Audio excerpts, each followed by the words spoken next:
Salut les Vatotsokos, j'espère que tout le monde se porte bien. On se retrouve pour une nouvelle petite vidéo. Bon, évidemment, c'est pas un débrief, mais c'est plutôt un résumé de ce que je pense par rapport au match du Bayern que je n'ai pas vu, je précise, car j'étais au taf. D'ailleurs, je tiens à répondre à ceux qui m'ont envoyé, parce que j'ai reçu beaucoup de messages. Pourquoi tu as pas fait de débrief pour le Bayern? Voilà, est-ce que c'est parce que le PSG a perdu? Non, ça n'a rien à voir. C'est juste parce que j'étais au taf, je l'avais dit déjà sur d'autres vidéos, que au mois de mars, je ne pourrais faire qu'un seul débrief, et c'est le prochain contre Rennes.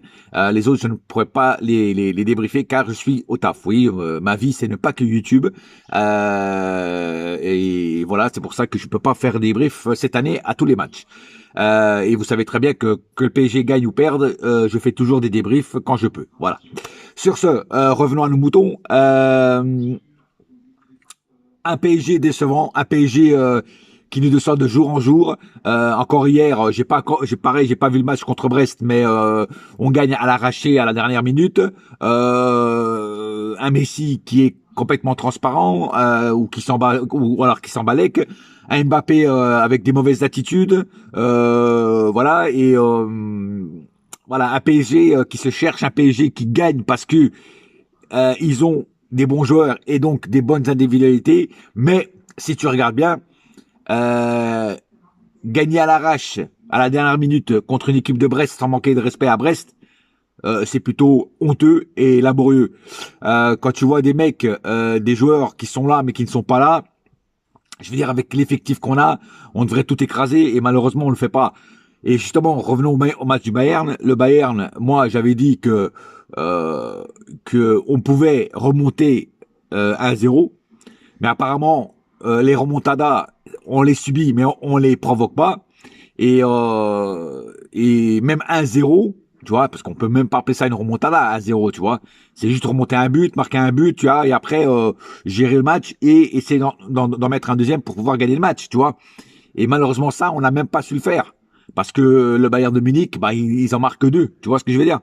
Voilà. Et en plus, c'était un Bayern qui n'était pas, on va dire, au top de sa forme. Je veux dire, c'était pas un grand Bayern. Tu vois ce que je veux dire? C'est un Bayern largement prenable.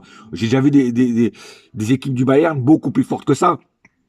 Et malheureusement, on n'a pas su retourner le score, enfin retourner le petit score. Je tiens bien à préciser parce que 1-0, c'est vraiment un petit score à retourner. Hein, c'est plus facile de retourner ce score que retourner une crêpe en plein vol, hein, parce que voilà. Et voilà. Et on n'a pas su le faire malheureusement. Ça prouve que cette année il y a un malaise. Cette année, il y a des joueurs qui pour moi devraient partir. Hein, et il faut les faire partir au Karcher. Voilà, je vous le dis franchement, c'est même plus un coup de balai, c'est les faire partir au Karcher parce qu'ils sont collés au mur. Tu vois ce que je veux dire? Ils sont bien collés au mur, hein, et seulement avec le Karcher, tu arriveras à les faire partir. Tu vois? Et quand j'avais dit dans d'autres vidéos que certains joueurs ne vont plus progresser, et je parle surtout de Verratti, plusieurs fois j'ai dit sur d'autres vidéos, ceux qui me suivent le savent que je l'ai dit, Verratti ne progresse plus depuis des années. Il régresse de plus en plus. Donc il serait temps. J'avais même dit, il serait temps de penser à le dégager. Là, c'est même plus on doit le penser. On doit le faire. On doit faire partir Verratti. En déplaise au groupie de Verratti, mais Verratti, c'est plus un problème maintenant qu'une solution. Et Verratti, il a atteint le maximum avec le Paris Saint-Germain. Voilà. Encore hier, il était perdu contre le Bayern, mais apparemment, c'est lui c'est à cause de lui les buts. Tu vois, donc c'est un mec qui pour moi, et en plus, tu vois, c'est un mec qui fait partie encore de l'époque de la remontada, tout comme Marquinhos, que je vais aussi parler parce que Marquinhos c'est pareil, c'est un mec que j'ai dit il faut le vendre. Marquinhos n'a plus les épaules pour être capitaine, n'a plus les épaules pour jouer au Paris Saint-Germain. Il a été perturbé mentalement depuis qu'il est au Paris Saint-Germain, avec la remontada, avec le départ de Thiago Silva, parce que faut pas croire, le départ de Thiago Silva, ça lui a fait un peu du mal parce que, tu vois, les deux ensemble, ça marchait. Quand un était plus faible, l'autre compensait, tu vois. Et depuis qu'il est parti, faut pas croire, ça l'a marqué aussi. Et puis après, la remontée de Manchester United contre des gamins d'école, hein.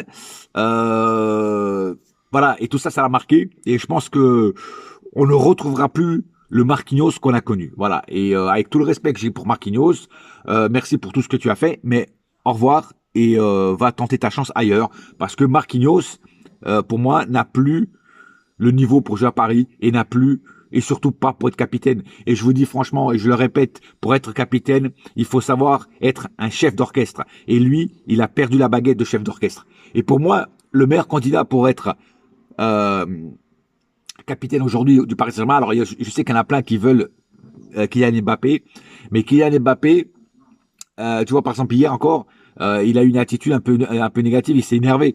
C'est pas l'attitude d'un capitaine. Un capitaine, ça doit garder son sang-froid. Tu vois ce que je veux dire? Voilà, il est jeune encore. Donc, être capitaine à l'âge qu'il a, pour moi, c'est peut-être un petit peu encore trop jeune.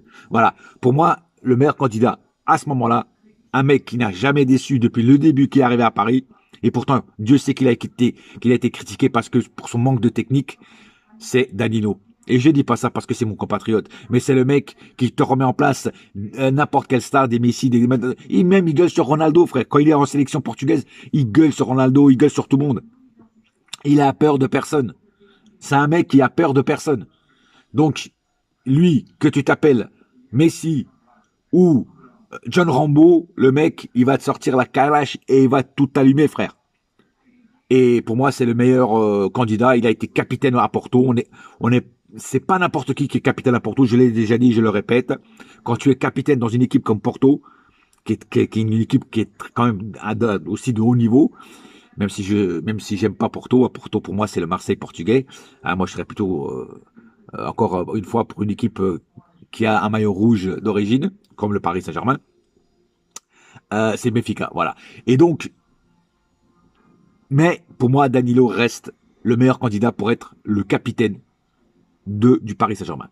Le problème, c'est que Galtier, apparemment, ne l'aime pas trop, ou le fait pas trop jouer, je sais pas ce qui se passe. Hein. Il le met souvent remplaçant, il le fait rentrer au milieu du match, ou pratiquement à la fin. Et c'est dommage, parce que Danilo est mal exploité. Voilà. Et il faudrait un coach qui connaisse ses valeurs, et qui le mette vraiment en train de jouer sur le terrain, et qui le fasse vraiment jouer, parce qu'il le mérite d'être titulaire à tous les matchs. À tous les matchs, frère. Parce qu'on a besoin d'un guerrier comme lui sur le terrain. Voilà. Donc, Verratti, Marquinhos, non, merci, au revoir. Prenez vos valises, rentrez chez vous, vous faites ce que vous voulez, voilà. Mais ne restez pas à Paris parce que vous êtes en train de vous dégrader, de vous liquéfier de plus en plus. Et pour moi, c'est inquiétant. Voilà. Et quand je vois encore il y a pas longtemps sur le net un truc où que le Paris Saint-Germain soi-disant veut une charnière, veut une colonne vertébrale, et dedans il y a Marquinhos et Verratti.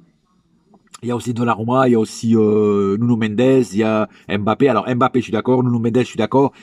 Donnarumma, je suis obligé d'être d'accord parce que bon, après pour trouver un top gardien, c'est pas facile. Voilà, donc autant le prendre, autant le garder. Mais par contre, Marquinhos et Verratti, non, cette charnière, ces deux-là dans la charnière, c'est pas possible. Ta colonne, elle va être tordue, frère. Tu vois ce que je veux dire? Non. Voilà. Pour moi, si on garde ces deux joueurs-là, on recommence une année merdique. Voilà. Après, il faut aussi continuer avec le Karcher, comme je dis, hein, du lavage au Karcher pour enlever Ruiz, pour enlever la crème solaire qui bronze pas et plein d'autres, hein, des étiquettes là qui ne servent strictement à rien. Voilà. Bon, Mukwele, il a fait quelques matchs dernièrement intéressants. Mukwele à l'arrière, tu peux lui laisser encore une petite chance. Voilà. Mais il faut aller chercher des mecs comme, par exemple, comme Skriniar. Apparemment, j'avais dit apparemment, attention, ça serait fait.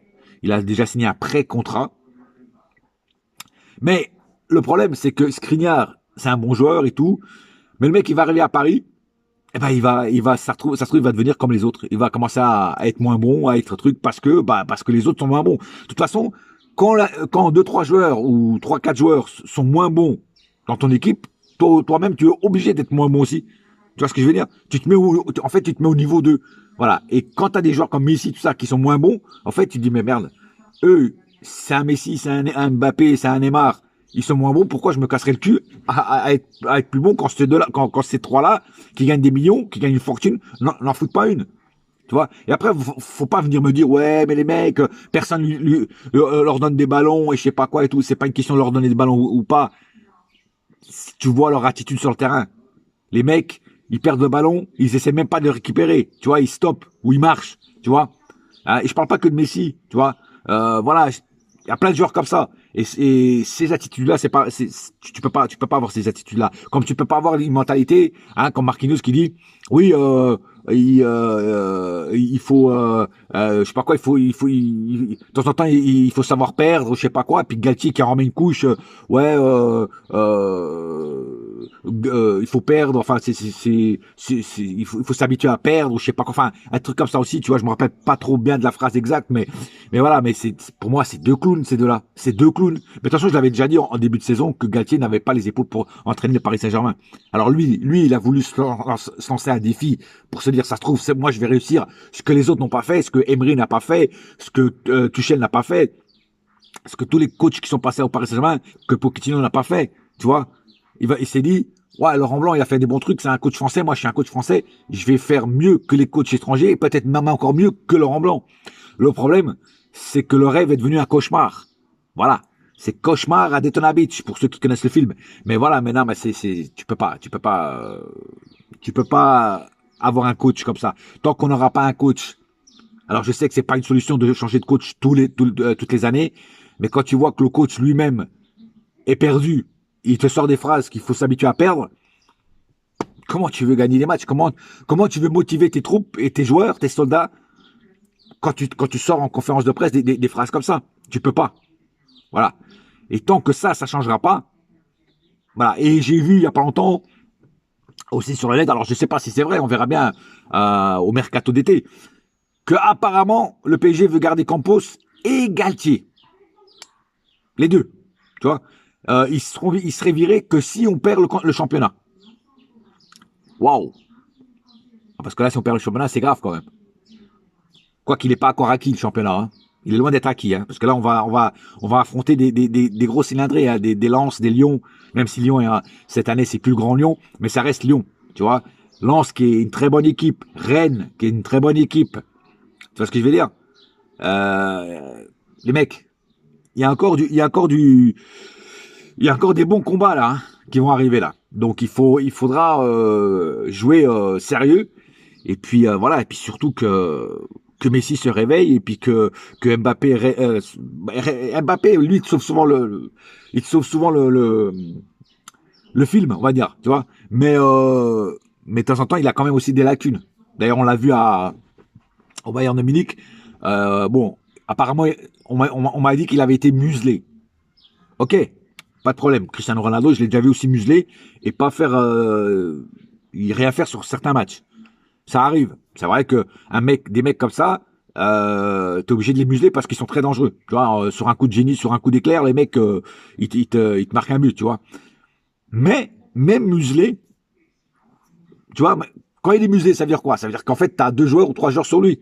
Donc quand t'as 2, 3 joueurs sur un mec comme lui, les autres sont moins marqués. Donc c'est là qu'il faut jouer sur ça. Tu vois ce que je veux dire? Voilà. Et malheureusement, le PSG n'a pas su le faire. Et Galtier n'a pas su faire cette technique, voire même une autre technique, pour pouvoir avoir du champ et marquer. Vitinha qui est pour moi qui est devenu une grosse merde. Je le dis franchement, qui est devenu une grosse merde. Le Vitinha qu'on a eu avant le mondial, putain, on s'est dit, waouh, le mec, c'est une pépite. Ah ouais, c'est une pépite en or, tu vois. Enfin, c'est une pépite en or. Ouais, les pépites en général, c'est en or. Je suis con. C'est une pépite, voilà, pure, tu vois. Voilà, c'est vraiment une grosse pépite. On a été creusé dans la mine, on a sorti une pépite comme ça, tu vois. Voilà, qui vaut des millions, voilà, machin et tout. Mais en fait, à la fin, après le mondial, on s'est rendu compte qu'en fait, c'était juste du plaqué or. Eh oui, Vitinha, c'est du plaqué or. Voilà, de l'or au-dessus, enfin pas en dehors, et dedans, c'est du rocher, c'est du granit. C'est-à-dire, il n'y a rien, ça vaut rien. Voilà. Donc à un moment ou à l'autre, faut arrêter les conneries, quoi. Vitinha, pareil, il m'a énormément déçu. Alors, est-ce qu'on lui laisse encore une chance? On va essayer de peut-être lui laisser encore une chance l'année prochaine. Mais si l'année prochaine, le mec, il est naze, et puis surtout, faut lui mettre de la concurrence. Moi, je te dis franchement, il faut ramener des mecs au milieu, me faire dégager Verratti, pourquoi pas Vitinha si on a d'autres solutions, et faire venir des mecs comme Merde, j'ai oublié le nom. Et pourtant, c'est un Portugais. Celui qui joue à City, là.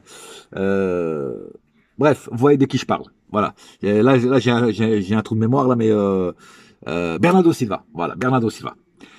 Il faut faire venir Bernardo Silva parce que lui, c'est un top joueur. Lui, au milieu, voilà. Tu vois ce que je veux dire? Voilà. Après, faut le convaincre de venir. Campos, c'est un Portugais. Lui, c'est un Portugais. Putain, la connexion devrait se faire. Tu vois ce que je veux dire?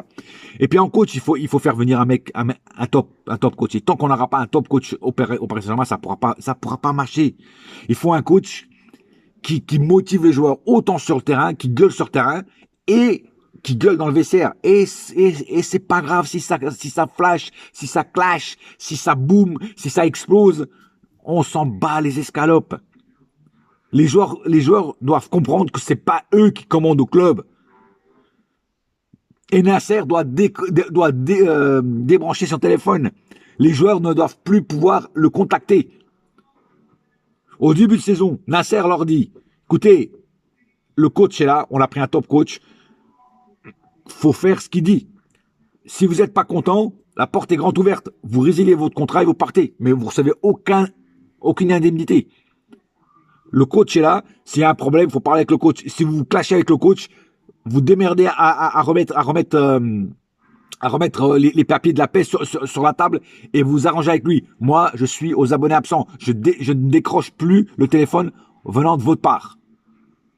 Je suis juste le président. Je signe les chèques.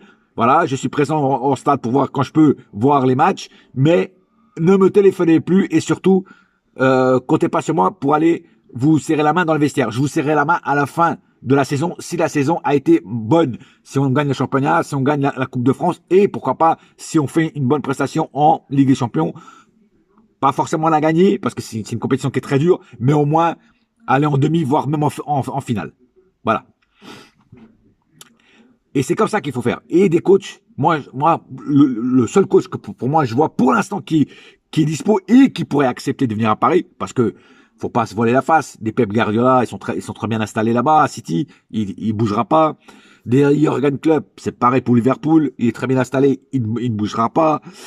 Il y a même deux coachs qu'on pourrait avoir.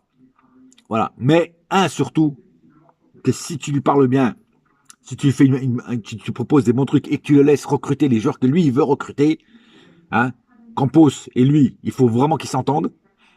C'est Mourinho. C'est José Mourinho. José Mourinho, pourquoi José Mourinho? Parce que José Mourinho, lui, il va te les remettre tous en place, les stars. Les Neymar, les machins et tout ça. Voilà. Et pardon, excusez-moi. Le rhume des foins. Eh oui, c'est le printemps, t'as le pollen qui commence déjà à venir. Désolé. Donc, Mourinho, lui, il va te remettre tout le monde en place. Il va te remettre autant les stars comme les pas stars. Et puis, surtout, faut laisser lui recruter les joueurs qu'il veut recruter. Parce que lui-même peut convaincre les joueurs de venir. Si même les joueurs sont pas intéressants à venir, lui, il passe un coup de fil des joueurs avec qui il a déjà travaillé, avec qui il a confiance. Il dit, oh, écoute, j'ai besoin de toi ici. Écoute, viens, machin, ta. Je suis certain que lui, il peut les convaincre. Mais par contre, il faut le laisser manœuvrer lui. Il faut pas lui mettre des bâtons dans les roues. Parce que le grand problème au Paris Saint-Germain, c'est que justement, beaucoup de fois, apparemment, hein, les coachs n'ont pas le pouvoir à 100%. Et Mourinho, s'il vient, il voudra le pouvoir à 100%. Donc pour moi, il faut mettre un coach comme ça, tu vois, ou alors le Diego Simeone de l'Atlético qui est en fin de souffle à l'Atlético. Alors je sais, il y en a plein qui vont dire oui, mais Diego Simeone il joue trop en défense, machin, je sais pas quoi, tatati. Ouais, mais le mec, quand il doit dire des choses, il le dit aussi, tu vois ce que je veux dire. Mais j'avais dit, au pire des cas, si Mourinho n'accepterait pas, prendre Diego Simeone. Tu vois ce que je veux dire? Voilà. Mais, moi, franchement, Mourinho, en coach disponible, en coach qui pourrait accepter de venir à Paris, c'est lui. Voilà. Allegri ne fait pas un super taf en ce moment à la Juve, mais je pense qu'un Allegri aussi motivé et mis dans de bonnes conditions pourrait faire de bonnes choses à Paris. Voilà. On reparle de Tuchel, d'un retour probable de Tuchel. Qu'est-ce que j'en pense, moi? Ben moi, je te dirais, c'est comme les joueurs. Je suis toujours contre les retours. Parce que les retours n'apportent rien de bon. Tu vois ce que je veux dire? Les retours n'apportent rien de bon. Tuchel, il a été bon avec Paris durant les 6 premiers mois. Après, à Chelsea, ok, il a été gagné la Ligue des Champions. Parce que c'était dans les 6 premiers mois. Après, qu'est-ce qui lui est arrivé? Il a commencé à couler. Voilà. Donc non, pas de retour de Tuchel à Paris pour moi. Voilà. Moi, j'ai dit les retours, à part quelques petites exceptions, type Ancelotti. Ancelotti, oui, là, je prends tout de suite un retour d'Ancelotti à Paris. Voilà. Parce que tu as vu ce qu'il fait avec le Real de Madrid, frère. C'est un truc de balade. Donc Ancelotti, oui, je le prends tout de suite. Il y a quelques exceptions que je pourrais prendre. Tu vois, même des joueurs. Moi, tu me dis, si Mota serait encore en train de jouer, Mota, je le prends tout de suite. Même Zlatan. Alors oui, Zlatan a manqué de respect au club, Zlatan. Mais sur le terrain, le mec, surtout en Ligue 1, tout ça, il était présent. En Ligue des Champions, c'est vrai qu'il a pas vraiment fait de grandes choses. Mais en Ligue 1, tout ça, le mec, il te mettait des buts à chaque match, pratiquement, tu vois. Puis il avait cette rage de vaincre. Il menait son équipe à la baguette. C'était lui le chef d'orchestre. Tu vois, c'était pas le capitaine, c'était Thiago Silva, mais c'était lui qui commandait dans le vestiaire. Thiago Silva fermait sa gueule. Eh oui, voilà. Donc voilà, mais sinon, non, retour de Tuchel, négatif pour moi. Voilà. Je vous dis, je répète, Mourinho en numéro 1. Galtier, tu le jettes, parce que Galtier, même si tu le gardes l'année prochaine, tu commets encore une plus grossière erreur de ta vie. Si tu laisses Galtier Campos ensemble, c'est fini. On passe encore une année de merde. Voilà. Donc, un des deux doit gicler. Choisissez lequel. Pour moi, c'est Galtier. Galtier n'a pas les épaules pour entraîner le Paris Saint-Germain. On l'a vu en conférence de presse, le mec il sort des phrases de merde, il sort des phrases de déprimé, de dire ouais, j'ai plus la force, je suis au bout. Bah, le mec, t'es au bout, va-t'en. Voilà. Non, voilà. Moi, c'est ça que je pense. Et tant qu'on ne prend pas prendre des top joueurs et des top coachs, ça ne pourra pas le faire. Il faudra mettre, quand je dis des top joueurs, c'est pas des stars, hein, c'est pas du bling bling que je veux, moi. Attention, hein, je précise bien. C'est des mecs qui ont faim. C'est des joueurs qui ont faim. C'est pourquoi pas des petits jeunes comme le petit Zaïre Emery, tu vois, qui pour moi lui est vraiment une pépite. Si ça s'abîme pas au long de sa carrière, ça va devenir une pépite. Et encore une fois, à chaque fois qu'on perd un match contre, que ce soit le Bayern ou une autre équipe, c'est un ancien du Paris Saint-Germain qui nous élimine. Hein? En finale, c'était Coman. Là, c'est l'autre, comment il s'appelle, j'ai oublié son nom, qui marque un but contre nous. À chaque fois, c'est un ancien du Paris Saint-Germain qui nous met à l'amende. Ça prouve qu'on fait des erreurs de laisser partir ces pépites. Tu vois ce que je veux dire? Voilà. Donc, à un moment ou à l'autre, voilà, à un moment ou à l'autre, il faut bien réfléchir, bien coordonner les choses et remettre tout ça en place. Mais comme je vous dis, certains joueurs, tu les retires au Karcher parce qu'ils sont accrochés comme des moules sur un rocher, tu vois, et il faut les nettoyer au Karcher. C'est clair, net et précis. Voilà. Et j'espère que ça va se faire cet été. Voilà, c'est tout ce que j'ai à dire. Voilà, je vais arrêter cette vidéo parce que sinon elle est très longue. Ça fait déjà pratiquement 24 minutes que je suis sur cette vidéo. Voilà, comme je fais pas beaucoup de vidéos, normal qu'elles soient un peu plus longues que les autres. En attendant, on se retrouvera bientôt pour le débrief contre Rennes. Ça, le match contre Rennes, je pourrai le voir. Donc attendez-moi pour mon débrief d'après-match. Et en attendant, un seul cœur, un seul club, c'est Paris ma gueule. Yes, my friend. Et la saga continue quand même. Hein, mais on reste parisien, même dans la colère, dans la défaite, tout ça, on reste parisien, même dans ce boui-boui, dans cette ratatouille. On reste parisien. C'est plus important. Allez. Bouya!